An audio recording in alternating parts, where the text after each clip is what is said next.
Mon frère a abandonné ma fille de 16 ans à 20 000 kilomètres de chez elle pour lui apprendre le respect.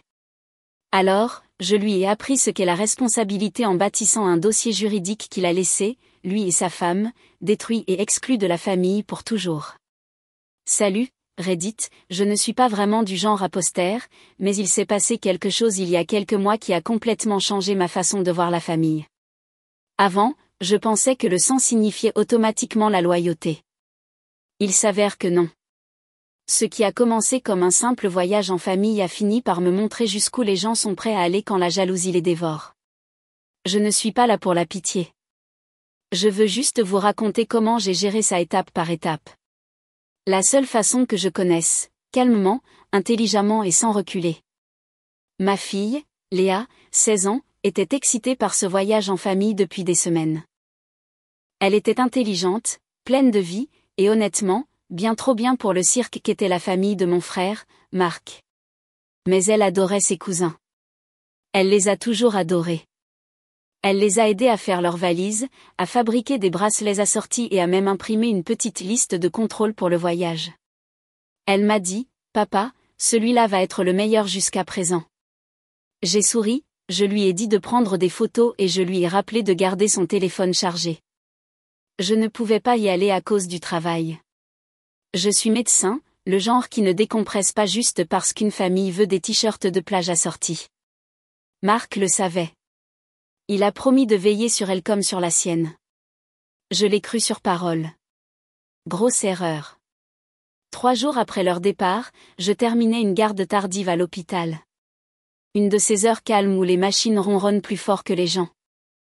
Mon téléphone a vibré avec un numéro inconnu. J'ai failli l'ignorer, pensant que c'était un autre faux numéro. Mais quelque chose en moi m'a dit, décroche.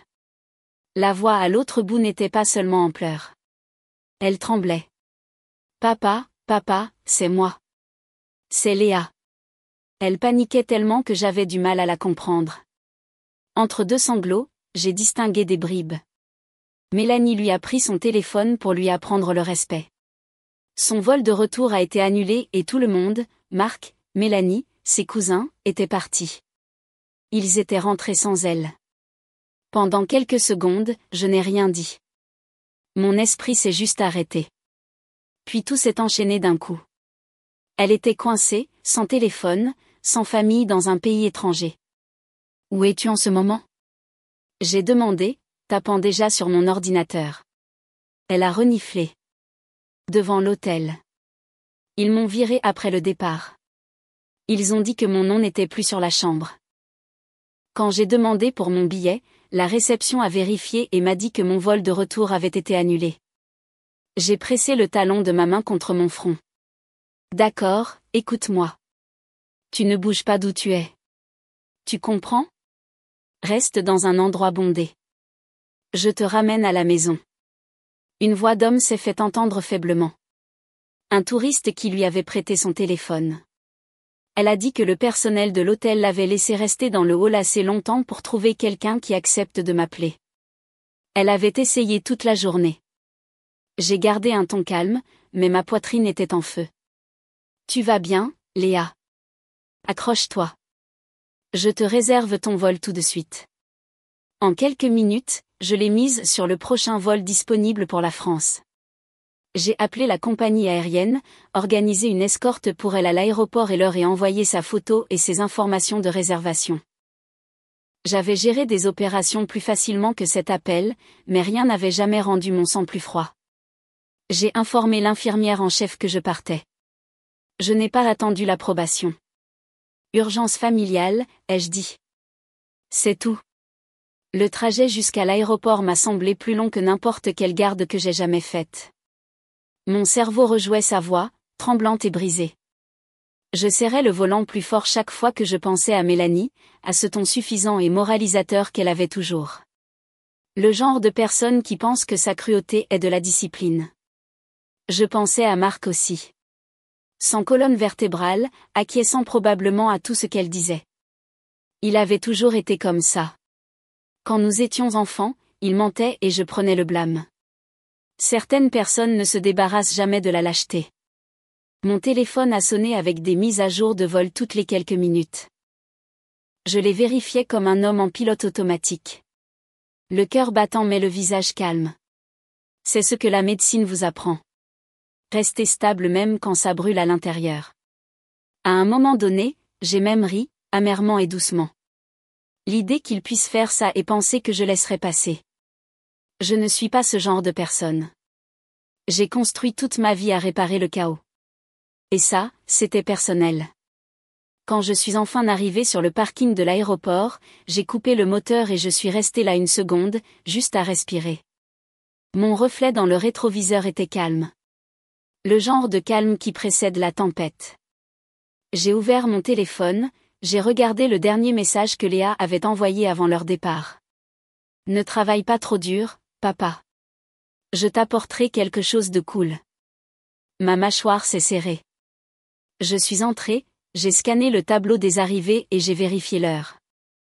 Son vol venait de passer la moitié du trajet sur le traceur. J'avais encore environ 3 heures à attendre. 3 heures pour que cette colère se transforme en quelque chose de plus aigu. Ce n'était pas seulement de la négligence. C'était délibéré, calculé.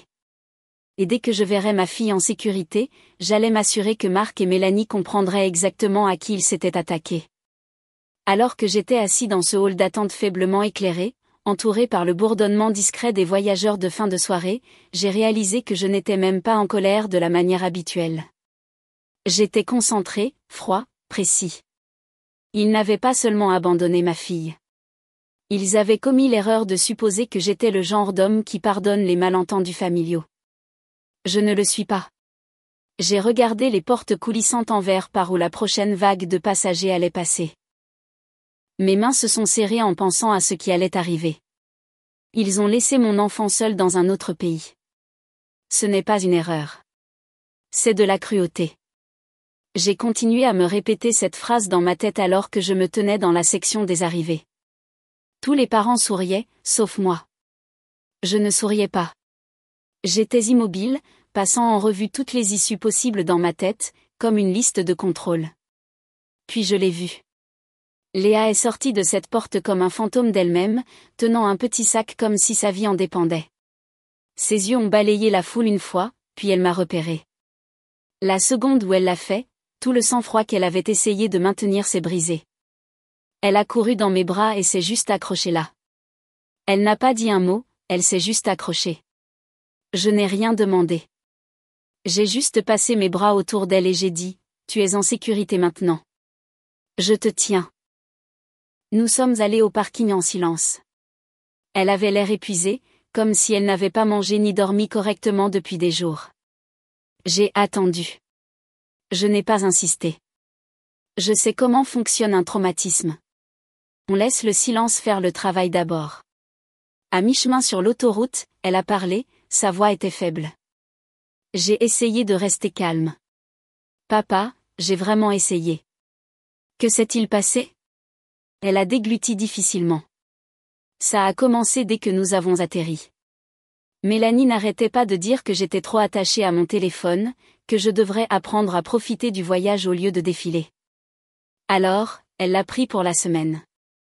Je pensais qu'elle me le rendrait la nuit, mais elle ne l'a pas fait. Elle a dit qu'elle m'apprenait la discipline. J'ai haussé un sourcil. Mais tu répondais à mes SMS chaque fois que je t'en envoyais. Léa a froncé les sourcils. Ce n'était pas moi. C'était Mélanie. Elle ne me donnait le téléphone que quand tu appelais. J'ai serré le volant. Mélanie et ses leçons de vie. Cette femme n'a jamais rien appris à personne d'autre que l'arrogance. Léa a continué, oncle Marc n'a rien dit. Il a juste hoché la tête comme si elle avait raison. Il ne dit jamais rien quand elle est comme ça. Je n'avais pas besoin qu'elle finisse cette phrase. J'avais déjà vu ça. Mélanie aboyant. Marc faisant le paillasson, se tenant derrière elle, faisant semblant de maintenir la paix tout en ne faisant absolument rien. Léa a reniflé. Au début, ça allait. Les cousins étaient gentils. Nous sommes allés à la plage, nous avons mangé des glaces, mais ensuite Mélanie a commencé à me taquiner, elle a dit que je me montrais parce que papy parlait toujours de moi. Elle n'arrêtait pas de dire des choses comme « Certains enfants pensent qu'être intelligent les rend meilleurs que tout le monde. » Je l'ai juste ignoré. Je pouvais tout voir dans ma tête. Les faux sourires, les piques discrètes, les cousins qui regardaient gênés. J'ai demandé « Pourquoi tu ne m'as pas dit ?» Je ne voulais pas gâcher le voyage.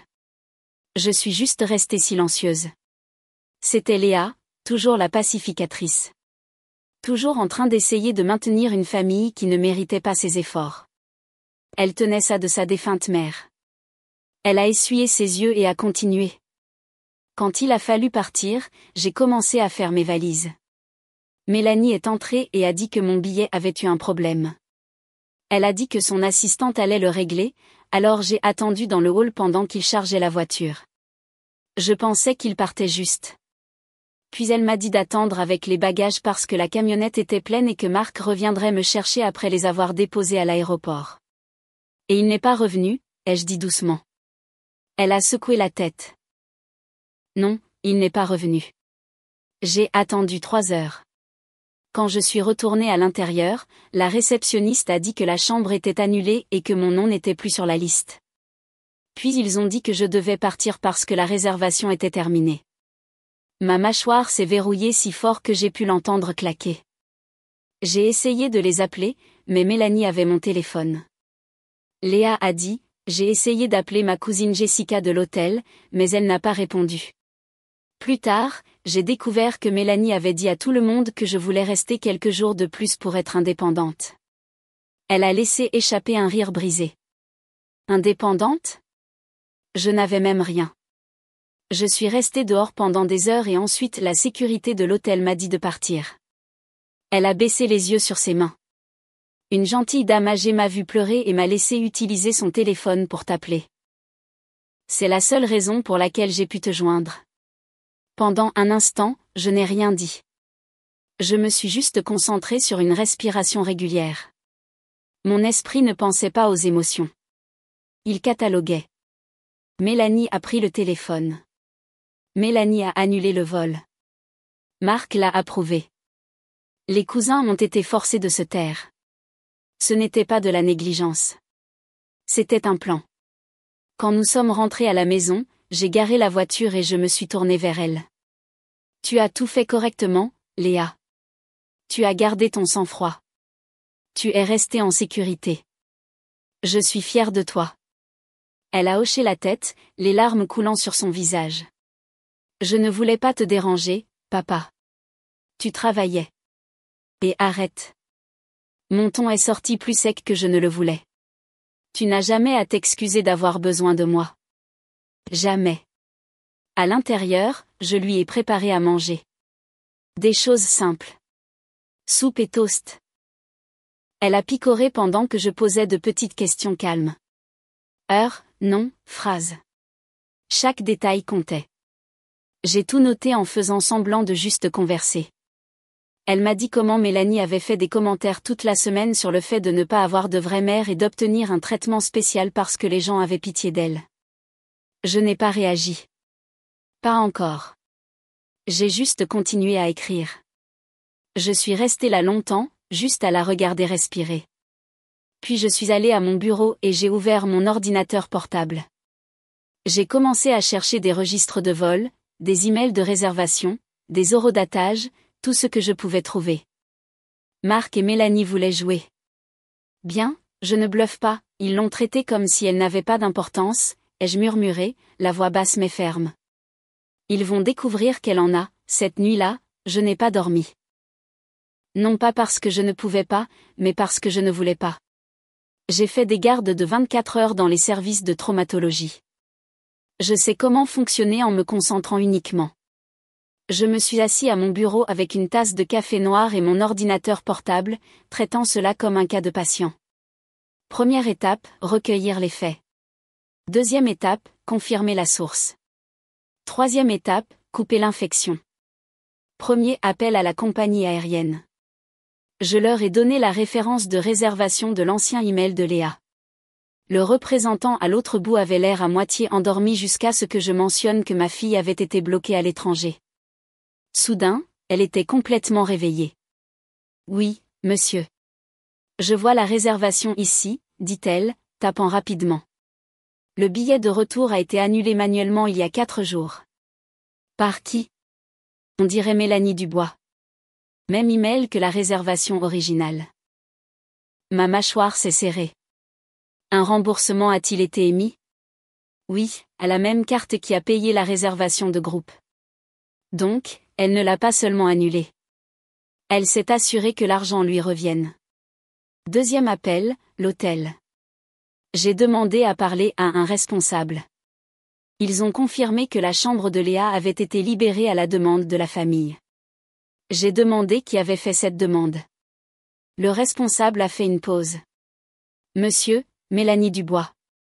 Elle a dit que votre fille avait changé ses plans de voyage. Je les ai remerciés et j'ai raccroché. Mon écran se remplissait de notes, d'horodatage, de journaux d'appel. C'était un travail chirurgical. Propre, sans émotion, précis. Ensuite, j'ai fouillé la chaîne de réservation. La famille utilisait toujours la même agente de voyage, une femme nommée Karine, qui gère les voyages d'affaires de Marc. J'ai appelé son bureau.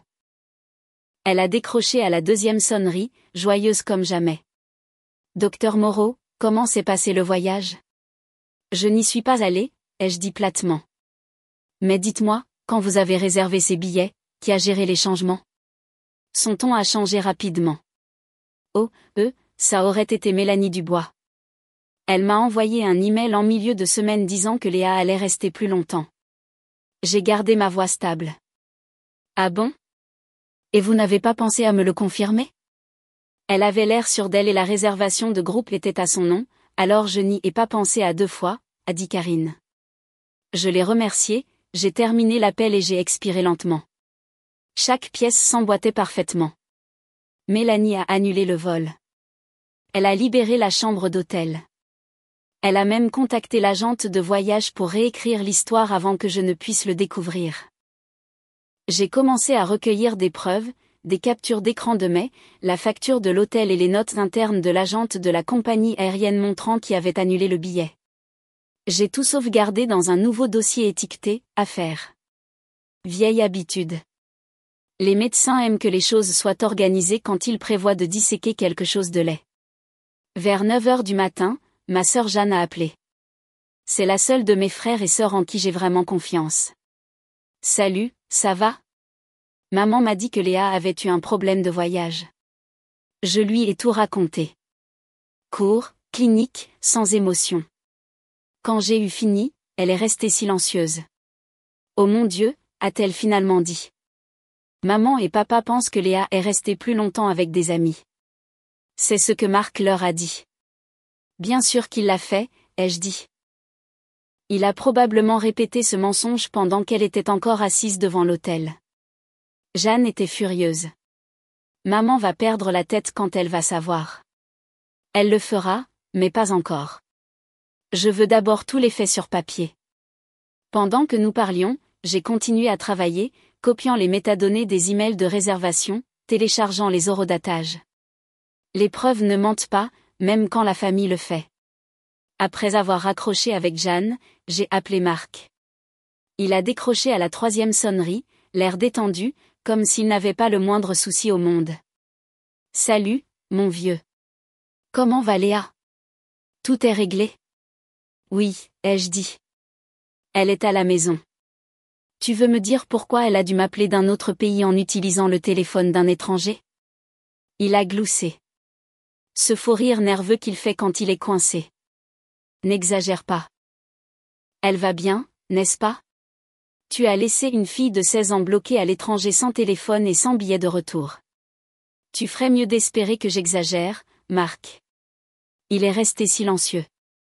Puis, Mélanie m'a dit qu'elle avait tout sous contrôle. Elle a dit que Léa voulait rester plus longtemps. Épargne-moi ça, l'ai-je interrompu. J'ai les journaux de la compagnie aérienne, les dossiers de l'hôtel et les emails de l'agente de voyage. Mélanie n'avait rien sous contrôle. Elle l'avait planifié. Il a tenté une autre faible défense. Tu sais comment les malentendus arrivent en voyage. Peut-être que le système a mal fonctionné. Oui, ai-je dit sèchement. C'est drôle comme le système se dérègle toujours en faveur de ta femme. Il a marmonné quelque chose sur le fait qu'il devait parler à Mélanie et a raccroché. Je suis restée là 1 minute, juste à regarder l'écran d'appel, puis j'ai ouvert un nouveau document intitulé « Rapport d'incident ». J'ai tapé chaque mot que Léa m'avait dit, chaque citation des appels, chaque horodatage. Plus j'écrivais, plus je me calmais. Je ne criais pas. Je ne faisais pas les 100 pas. Je me préparais. Dans l'après-midi, j'avais un dossier assez épais pour rendre n'importe qui nerveux. J'ai sauvegardé des copies sur un disque crypté et imprimé quelques pages clés. Puis j'ai envoyé un SMS à mon ami avocat, Daniel, le genre de gars qui a vu assez de procès familiaux pour en exclure l'émotion. Besoin d'un service? Affaire familiale impliquant la mise en danger d'un mineur. Je veux poursuivre. Daniel a répondu, c'est si grave? Pire. J'envoie les documents maintenant? J'ai appuyé sur envoyer pour le dossier et je me suis penchée en arrière. La maison était calme, sauf le son de l'imprimante qui crachait du papier. Pour la première fois depuis cet appel téléphonique, j'ai souri. Non pas parce que c'était drôle, mais parce que c'était inévitable. Marc et Mélanie voulaient agir comme si Léa n'avait pas d'importance, comme si elle n'était qu'une enfant qui s'en remettrait. Ils ont oublié qui était son père. J'ai pris mon téléphone, j'ai envoyé un dernier message à Daniel. Nous allons en justice. Le lendemain matin, j'avais tout préparé. Les preuves ne mentent pas, et j'en avais assez pour écraser les leurs. Le timing était parfait. C'était samedi, notre rassemblement familial habituel chez mes parents. Scène parfaite. Je n'ai dit à personne que je venais. Je voulais qu'il soit pris au dépourvu. Quand Léa s'est réveillée, je lui ai dit, « Nous allons rendre visite à mamie et papy aujourd'hui. Tu n'as rien à dire. Reste juste à côté de moi. » Elle a hésité. Est-ce qu'ils seront là? Ils le seront, ai-je dit. Et ils vont rendre des comptes pour ce qu'ils ont fait. Nous avons roulé en silence. Je pouvais la voir tripoter sa manche, nerveuse, mais essayant de rester calme. Elle avait déjà traversé suffisamment d'épreuves, et je n'allais pas la laisser faire face à une seconde d'humiliation de plus. Dès que nous sommes arrivés dans l'allée de mes parents, j'ai aperçu le SUV de Marc. Bien sûr, l'homme ne pouvait pas avoir l'air coupable même s'il essayait. À l'intérieur, mes parents étaient à table, Jeanne aidait maman à dresser les assiettes, et Marc et Mélanie étaient assis comme des rois, riant de quelque chose. Au moment où je suis entrée, c'était comme si l'air avait été aspiré de la pièce. Le sourire de Marc s'est figé. Mélanie a cligné des yeux 2 fois, puis en a forcé un autre. « Oh, vous êtes là. » « Oui, ai-je dit, laissant tomber un épais dossier sur la table. Je ne voulais pas manquer le temps en famille. Le visage de maman s'est illuminé quand elle a vu Léa, mais elle a senti la tension instantanément. « Tout va bien ?» a-t-elle demandé doucement.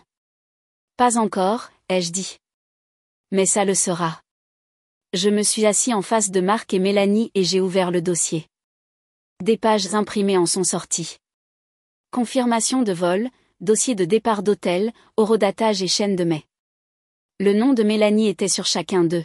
« Qu'est-ce que c'est que tout ça ?» a demandé Marc, feignant la confusion comme s'il lisait une langue étrangère. « Ceci, ai-je dit calmement, est la preuve écrite que le vol de ma fille a été annulé manuellement par votre femme.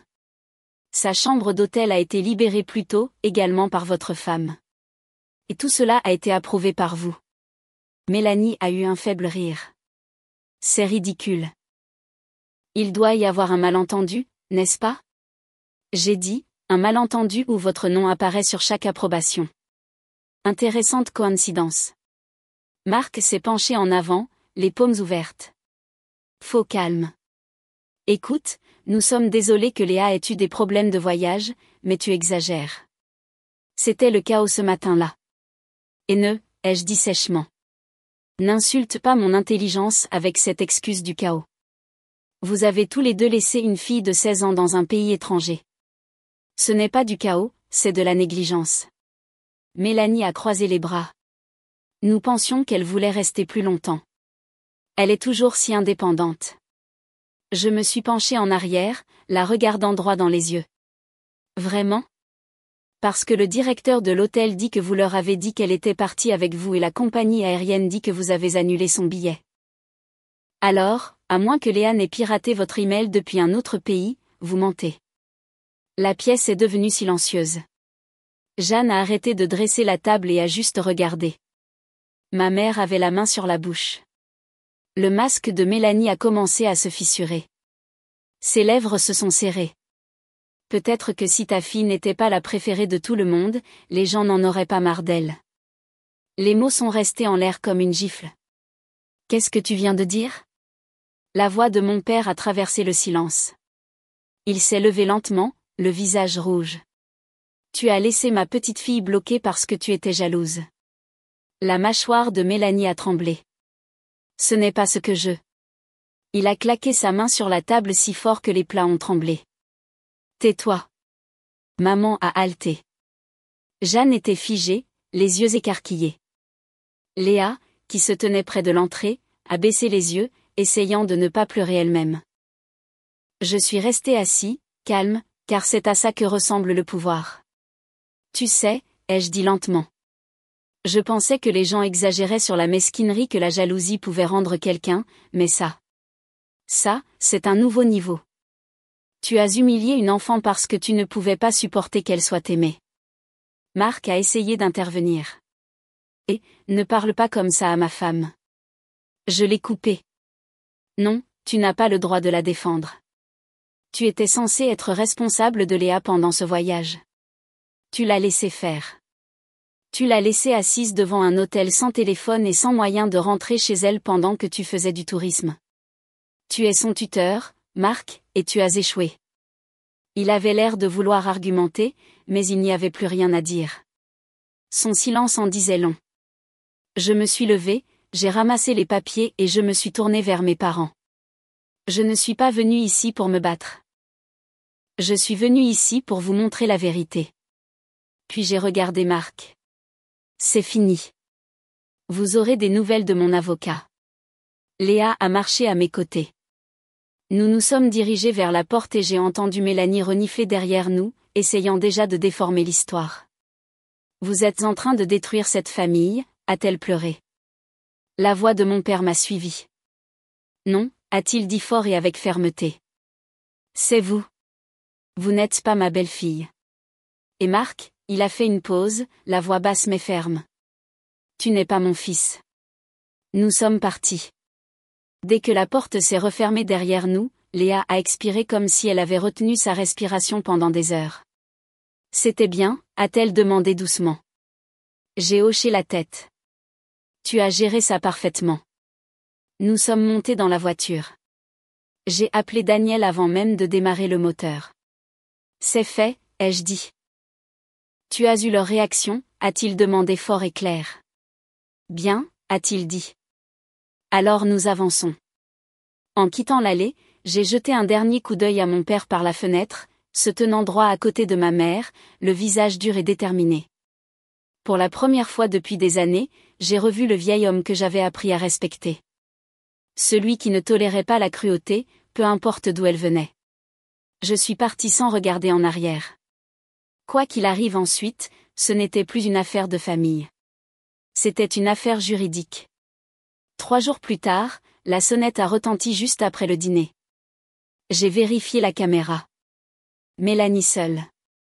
La même femme qui s'était pavanée comme si elle possédait la famille avait maintenant l'air d'avoir été mâchée et recrachée. J'ai ouvert la porte à moitié, juste assez pour la mettre mal à l'aise. Pouvons-nous parler, a-t-elle demandé, la voix tremblante. J'ai croisé les bras. Je ne pense pas qu'il y ait quoi que ce soit à ajouter. S'il te plaît, a-t-elle dit, les yeux fuyants comme si elle était poursuivie. Juste 5 minutes. J'ai besoin d'expliquer. Je n'ai pas répondu. J'ai juste fait un pas de côté sans dire un mot. Le silence fait paniquer les gens plus vite que les cris. Elle est entrée, serrant son sac comme un bouclier. Au moment où elle est entrée dans le salon, tout son jeu s'est effondré. J'ai foiré, d'accord, a-t-elle lâché. Je ne voulais pas que les choses dégénèrent à ce point. Je me suis assis au bord du canapé, immobile. Tu as annulé son billet, pris son téléphone et l'as laissé dans un autre pays. Ce n'est pas un accident. C'est un choix. Elle a commencé à faire les 100 pas, je voulais juste qu'elle arrête de se comporter comme si elle était meilleure que tout le monde. Tu n'as aucune idée de ce que c'est. Tout le monde compare mes enfants à ta fille parfaite tout le temps. Papy ceci, mamie cela. C'est toujours Léa est si polie. Léa est si intelligente. Léa est si mature. Tu crois que ça ne blesse pas mes enfants? J'ai légèrement penché la tête. Donc, ta solution était de l'abandonner? Sa respiration s'est accélérée. Tu ne comprends pas. Elle n'a même pas de mère, et pourtant tout le monde la traite comme si elle était un enfant miracle. Mes enfants ont 2 parents, et personne ne les remarque même. Cette phrase a frappé plus fort qu'elle ne s'y attendait. Non pas parce qu'elle me blessait, mais parce qu'elle exposait tout. La jalousie, l'amertume, la raison pour laquelle elle l'avait fait. Je me suis levée lentement, j'ai sorti mon téléphone de ma poche et je l'ai posé sur la table basse. Enregistrement. Continue, ai-je dit doucement. Elle n'a pas remarqué. Elle était en spirale. Marc a dit que c'était trop que ta fille obtienne toujours le vote de sympathie. Chaque dîner de famille, ton père la mentionne comme si elle était la seule petite fille qui compte. Elle a laissé tomber son sac par terre, des larmes coulant sur son visage, mais ça a été trop loin. Je pensais que tu serais en colère, que tu me crierais dessus, mais je ne pensais pas que tu... Elle s'est arrêtée au milieu de sa phrase, réalisant ce qu'elle venait d'admettre. J'ai croisé son regard. Tu ne pensais pas que je ferais quoi? T'exposer? Te tenir responsable? Te poursuivre en justice? Son visage s'est vidé de ses couleurs. Puis elle a vu la lumière de mon téléphone clignoter en rouge. Enregistrement. Sa voix s'est brisée en un cri. Vous m'enregistrez? Oui, ai-je dit platement. J'aime garder des preuves. Elle s'est jetée vers le téléphone, mais je l'ai ramassé avant qu'elle ne puisse le toucher. Vous ne pouvez pas faire ça. Vous allez détruire ma famille, a-t-elle pleuré. Vous l'avez déjà fait, ai-je dit, calme comme une pierre. Elle est tombée à genoux, sanglotant, les mains jointes. S'il vous plaît, je ne voulais pas la blesser. J'étais juste en colère. Vous ne savez pas ce que ça fait quand tout le monde aime l'enfant de quelqu'un d'autre plus que le vôtre. Vous avez raison, ai-je dit. Je ne sais pas ce que ça fait d'être jaloux d'un enfant. C'est parce que je ne suis pas pathétique. Elle s'est figée, les larmes coulant toujours, la bouche ouverte, mais aucun son ne sortait. Puis, comme si on actionnait un interrupteur, sa tristesse s'est transformée en venin. Tu penses que tu es parfait, n'est-ce pas? Toujours le héros. Si tu n'étais pas si suffisant, peut-être que les gens ne te détesteraient pas. C'est de ta faute. Tu m'as fait passer pour la méchante.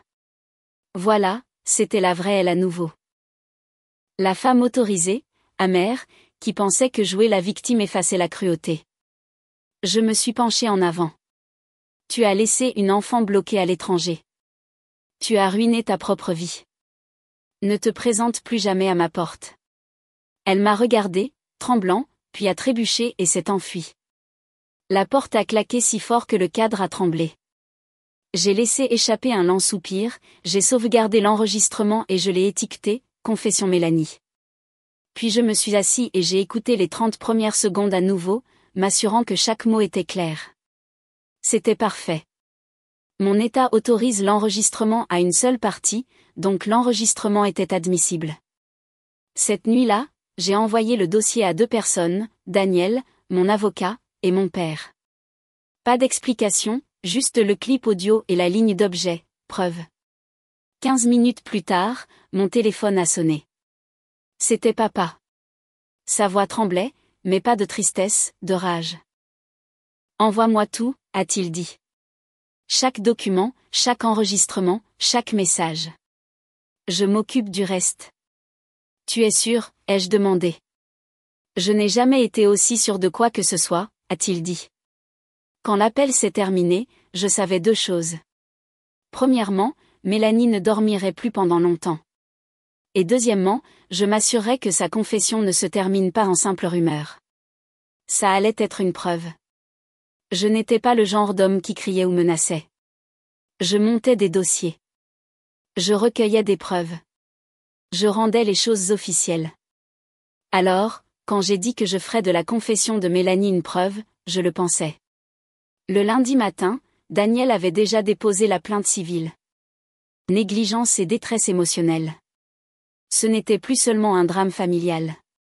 C'était une affaire officielle avec le nom de ma fille dessus. Tout était documenté, le vol annulé, le départ de l'hôtel, la confession audio, les journaux téléphoniques. Des mois plus tard, lorsque l'affaire est finalement passée en jugement, la salle d'audience était calme, formelle, tendue. L'air dans cette pièce était épais, comme si tout le monde savait que quelque chose d'irréversible était sur le point de se produire. Je me suis assis à côté de Daniel tandis que Mélanie et Marc étaient assis en face de nous, faisant tous deux semblant d'être choqués que cela soit même nécessaire. Lorsque le représentant de la compagnie aérienne a pris la barre, je ne les ai pas regardés. J'ai regardé le juge. Le représentant a témoigné calmement, lisant directement de leur système. Le billet de retour pour la passagère Léa Moreau a été annulé manuellement par Mélanie Dubois. Le remboursement a été traité sur la même carte utilisée pour le paiement original. Les yeux de Mélanie ont balayé la pièce, cherchant quelqu'un à blâmer. Puis le directeur de l'hôtel a parlé. Le départ anticipé pour la suite familiale a été demandé par Mélanie Dubois. Il a dit qu'elle avait informé notre personnel que l'adolescente de leur groupe avait décidé de rester avec des amis. Nous avons son email confirmant cette déclaration. Daniel a remis l'impression au juge. Le bruit du papier glissant sur le bureau était plus fort que toute sa défense. Marc a essayé de garder un visage impassible, mais il semblait prêt à s'effondrer. Quand ce fut son tour, Daniel n'a pas perdu de temps. « Monsieur Dubois, a-t-il dit, avez-vous approuvé le départ anticipé ?» Marc s'est raclé la gorge. Je ne savais pas qu'elle avait annulé le billet. J'ai supposé que tout allait bien. Daniel n'a pas scié. Donc ces emails avec votre signature, ceux qui approuvent les annulations et les changements d'hôtel, n'étaient pas les vôtres? Marc s'est figé. Il n'avait pas de réponse. Puis vint la partie qui brisa ce qu'il pouvait rester de sympathie dans la salle. L'enregistrement audio. La voix de Mélanie résonna dans les haut-parleurs. Claire et amère. Elle n'a même pas de mère, et pourtant tout le monde la traite comme si elle était spéciale. Mes enfants n'ont rien. On pouvait sentir le changement dans la pièce. L'expression du juge est passée de neutre à dégoûté. Mélanie a essayé de simuler une crise de nerfs, se couvrant le visage de ses mains, murmurant « Ce n'est pas ce que je voulais dire. » Je n'ai pas dit un mot. Je suis juste resté assis et je l'ai regardé réaliser qu'elle avait construit sa propre cage. Puis mon père a pris la barre. Papy avait l'air fatigué mais stable, le genre de colère tranquille qui ébranle les pièces. Ma petite fille a été abandonnée par sa propre famille, a-t-il dit fermement. Mélanie et Marc nous ont menti à tous. Nous pensions que Léa était restée avec des amis. Ils nous ont laissé croire cela pendant qu'elle était bloquée dans un autre pays. Ce n'est pas de la famille. C'est de la cruauté. Même le juge s'est penché en arrière sur sa chaise après cela. Quand ce fut terminé, le juge les a déclarés responsables. Le tribunal a ordonné des dommages et intérêts pour détresse émotionnelle et frais de voyage, plus le remboursement intégral de tous les frais de justice. Le jugement et les conclusions faisaient désormais partie du dossier public.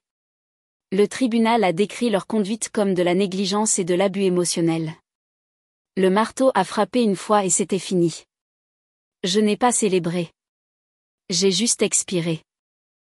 Ce n'était pas une victoire, c'était une confirmation. Devant le tribunal, papy m'attendait. Il n'a pas dit grand-chose, il m'a juste remis un dossier et a dit « Les testaments sont en train d'être réécrits. Ils sont exclus. » Dans les jours qui ont suivi, les retombées se sont propagées comme une traînée de poudre.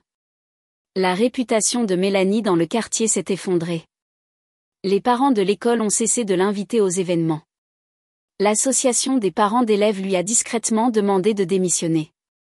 Son nom est devenu synonyme de cruauté. Les gens ne le disaient même plus à voix haute. Ils le chuchotaient. Le travail de Marc a ensuite été touché. Son entreprise l'a mis en congé administratif en attendant un examen éthique interne, citant une conduite publique indigne. Il a essayé de faire passer ça pour un malentendu, mais tout le monde savait de quoi il s'agissait. Ils pensaient pouvoir enterrer ce qu'ils avaient fait sous des excuses et de fausses larmes. Au lieu de cela, ils se sont enterrés eux-mêmes. Je n'ai pas jubilé. Je n'ai pas posté. Je n'en ai même plus parlé. Je suis juste rentrée à la maison, je me suis assis avec Léa et je l'ai aidée à planifier l'avenir. Elle recommençait à sourire, à dormir toute la nuit. Nous avons parlé de l'université, de l'art, des voyages, des choses qui n'étaient plus liées à la peur. Elle m'a demandé une fois, « Papa, tu te sens mieux maintenant que c'est fini ?» J'ai secoué la tête. Il ne s'agissait pas de se sentir mieux. Ce n'est pas de la vengeance. C'est de la correction. Parce que c'est ça, la justice. Quand elle est réelle, elle n'a pas besoin d'être bruyante. Elle a juste besoin d'être faite. Les mois ont passé tranquillement après le procès.